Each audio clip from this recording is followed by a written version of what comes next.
आइए दोस्तों, मुशायरे का इफ्तिताह करने के लिए इब्तिदाई कलमात के लिए मैं मोहसिन उर्दू अदब मोहतरम यहया अब्दुल जब्बार साहब से गुजारिश कर रहा हूँ कि वो माइक पर तशरीफ लेकर आए और इफ्तिदाई कलमात यहाँ दो लफ्ज़ कहते हुए आज के मुशायरे का इफ्तिताह करें। एक मरतबा भरपूर तालियां बजाए, बस मुशायरे का यही से आगाज़ करें। अस्सलाम वालेकुम। वक्त की कमी की वजह से ज़्यादा बोलना नहीं चाहता हूँ।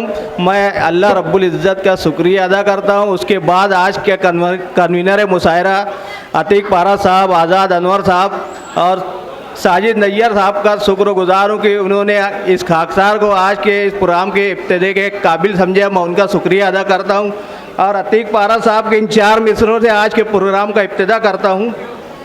किया जो काम यारी में उसे बोहतान बोलेगा, किया जो काम यारी में उसे बोहतान बोलेगा, मेरी उल्फत को भी कमज़र को अब एहसान बोलेगा, मेरी उल्फत को भी कमज़र को अब एहसान बोलेगा।